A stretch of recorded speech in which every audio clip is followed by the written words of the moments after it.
और तुम्हारे गले में अगर रुद्राक्ष या तुलसी की माला है तो तुम्हारे शरीर का भी कोई मालिक और नी पहनो तो ढेर घूम रिया है, उसमें कोई विशेष वाली बात नहीं। इस शरीर का मालिक कौन? जिसके गले में रुद्राक्ष नहीं होता, जिसके गले में तुलसी की माला नहीं होती, वो लावारिसों की गिनती में आता है। वो मालिक नहीं होता उसका, वो लावारिस की गिनती में आता है। तुम्हारे गले में एक रुद्राक्ष होना चाहिए, एक रुद्राक्ष की माला हो या तुलसी की माला हो, तो तुम्हारे इस शरीर का आखिरी में मालिक वो मेरा देव अधिदेव महादेव या मेरा राम या मेरा कृष्ण या मेरा नारायण होगा। इस शरीर का मालिक। वो छोरा यहीं बैठा है, मैं उसको देखूंगा नहीं, बस निवेदन करूंगा कि आप उस माला को पहन। आपका मालिक कौन है? कौन? हम तो बाबा के भरोसे, हम तो बाबा के भरोसे चलते, ये दुनिया वाले जलते गए, ये दुनिया वाले जलते गए, भोले बाबा के भरोसे चलते गए, भोले बाबा के भरोसे चलते गए। बैठ जाओ, हम गाएंगे नहीं, बैठ जाओ, बैठ जाओ, अब बैठ जाओ। बाबा ये इस शरीर का मालिक मेरे बाबा को बनाना है। अंत समय प्रभु आना पड़ेगा, वचन दिया तो निभाना पड़ेगा। वो निभाने को तैयार बैठा है, मना नहीं करेगा मेरा देव अधिदेव महादेव। तुम्हारी दुख की घड़ी में, तुम्हारी तकलीफ की घड़ी में, तुम्हारे कष्ट की घड़ी में वो आने को तैयार बैठा है। पर दतिया में राशन की दुकान से उसी को मिलता है जिसके पास में आधार कार्ड हो और जिसका वो पीली डायरी, लाल डायरी, हरी डायरी में नाम हो। अब ईमानदारी से बोलो, वोट डालने का अधिकार किसको होता है? अब सीहोर का व्यक्ति आकर दतिया में वोट डाल सकता है क्या? अरे जम के तो बोलो रे, नहीं। दतिया का व्यक्ति जाके झांसी में वोट डाल लेगा क्या? नहीं। झांसी वाला झांसी में वोट डालेगा, दतिया वाला दतिया में वोट डालेगा, क्योंकि उसका आधार कार्ड यहाँ का बना है, तो वो यहाँ वोटिंग कर सकता है, यहाँ वो अपना नाम ला सकता है, यहाँ आकर वो कुछ भी ले सकता है। बस उसी तरह जैसे जेब में आधार कार्ड होगा तो ट्रेन में सफ़र कर लोगे, आधार कार्ड होगा तो बस में सफ़र कर लोगे, आधार कार्ड होगा तो फ्लाइट में सफ़र कर लोगे, और गले में रुद्राक्ष होगा तो बैकुंठ का सफ़र कर लोगे। ये निश्चितता। आप रखो ना अपने पास में।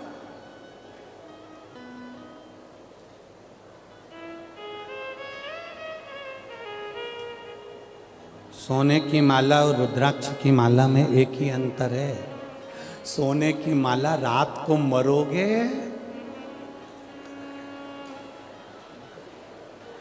इतना घूंघट डाल डाल के रो रो के निकाल लेंगी।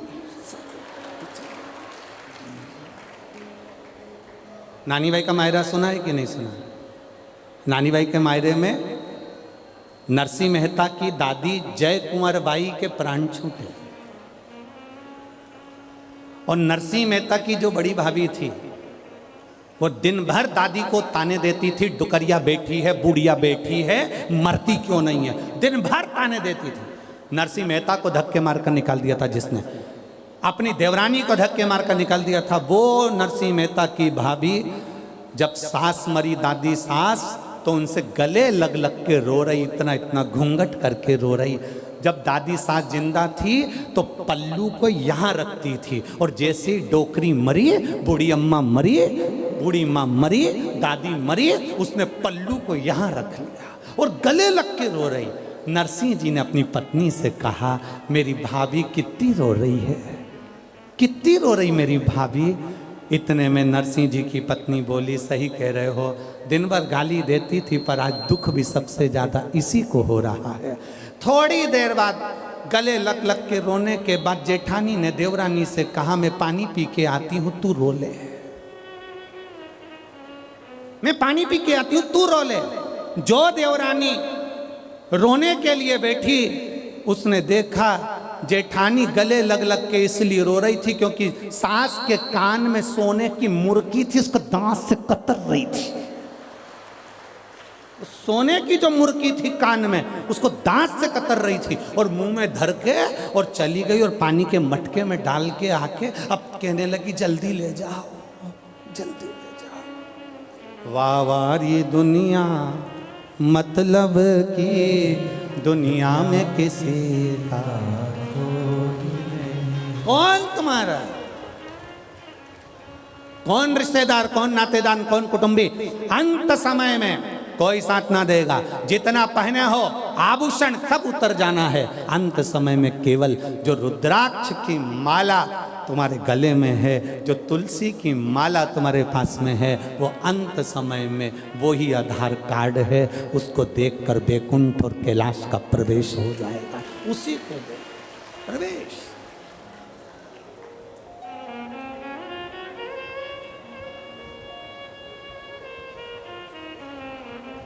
सोने की चेन गले में होगी तो चोर की नजर होगी। आप बहुत सुंदर होगे तो लुच्चों की नजर होगी।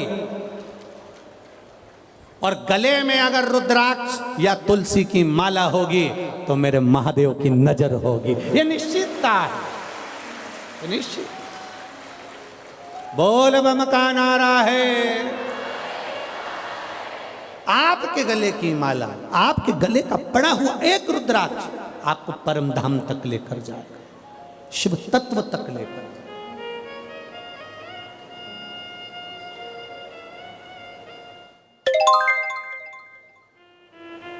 साधारण नहीं शिव,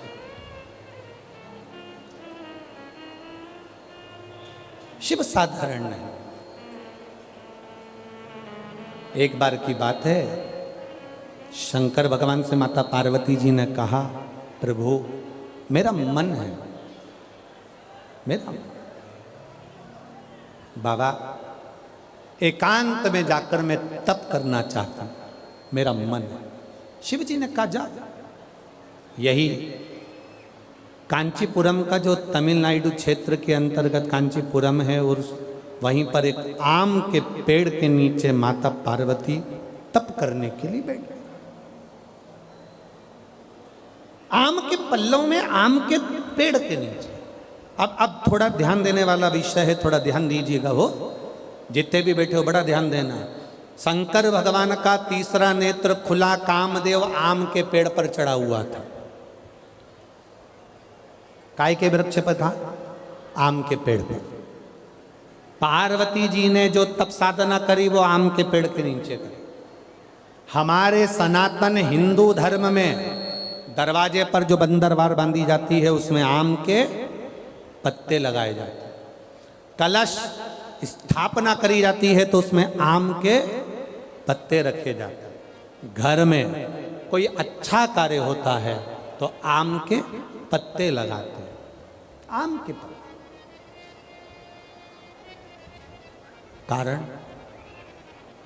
कारण क्या था? केवल एक कारण। देवाधिदेव महादेव ने जब कामदेव को भस्म करा, उस समय पर भगवान शिव का नेत्र कामदेव पर पड़ा, कामदेव भस्म हुआ। आम के पल्लव में छुपा था, आम के पल्लव में। आम का वृक्ष भी उस समय पर कामदेव के भस्म होने पर जलने लगा, तड़पने लगा, चिल्लाने लगा। आम के पल्लव में से आवाज आने लगी, बाबा बाबा बाबा कहकर जब पुकारा, बाबा बाबा कहकर पुकारा, 2 बार आम के पल्लव ने कष्ट होने पर हर हर कह दिया। क्या बोला है? जम के बोलो जरा। हर हर। केवल 2 बार आम के पल्लव ने बोला, बोलना चाह रहा था मैं हरा भरा हूँ, हरा हरा हूँ, और आपने मुझे जला दिया। हर हर बोला, शिव जी की दृष्टि पड़ गई। भोलेनाथ जी ने कामदेव भस्म होकर जमीन पर गिरे और आम के पल्लव को, आम के वृक्ष को शिव जी ने भस्म होने से रोक दिया और कहा, सुन आम के वृक्ष, आम के पल्लव, तूने हर हर कहा है, इसलिए तेरे को मैं भस्म नहीं करूँगा। तेरे ऊपर आने वाली जितनी बाधाएं होंगी वो सब नष्ट कर दूंगा। आम के पल्लव ने कहा, प्रभु मुझ पर आने वाली बाधा अगर आप नष्ट कर रहे हैं तो मुझे वर दे दीजिए नाथ, ऐसा वर दे दो जिसके दरवाजे पर, जिसकी पूजन में, जिसके द्वार पर आम के पल्लव बंधे होंगे उसके घर में कभी दुख प्रवेश ना करे, ये वर दे दीजिए।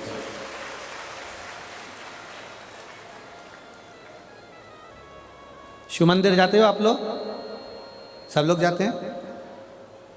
हफ्ते में एक बार का नियम बना लो, मुख से बोलने का, हर हर।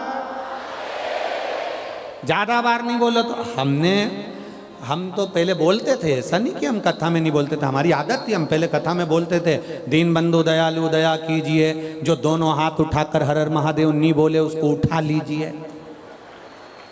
हम ऐसा बोलते थे, हमारी आदत में था, और लोग हाथ उठाकर बोलते थे। पर कई लोगों ने पत्र लिखे कि गुरुजी आप कहते हो कि हर हर महादेव बोलिए, नहीं तो भगवान उठा लीजिए। हम केवल इतना सा कहना चाहते हैं कि आप ऐसा बोलना बंद कर दो, क्योंकि हम हेडफोन लगा के कथा सुनते रहते हैं और गाड़ी चलाते रहते हैं। अब हम टू व्हीलर गाड़ी चला रहे हैं और तुमने कह दिया दोनों हाथ उठाकर जो हर हर महादेव नहीं बोले तुम उसे उठा लीजिए। अब हमको गाड़ी खड़ी करना पड़ती है, फिर चिल्ला के बोलना पड़ता हर हर। तो जितने लोग खड़े रहते हैं वो हमको ही देखते रहते हैं, पागल हो गया है।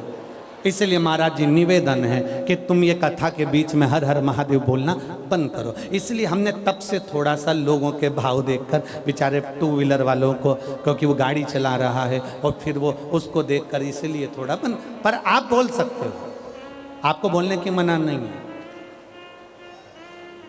पहले नंबर के पंडाल वालों दोनों हाथ उठाकर, तुम काहे को बोले, धरो नीचे। पहले नंबर वाले जरा अच्छे दम से बोलो, जरा एक बार दोनों हाथ उठाकर। हाँ ठीक है। तीसरे नंबर वालों उठाओ हाथ और बोलो, बहुत बढ़िया। अब तेरा क्या होगा कालिया?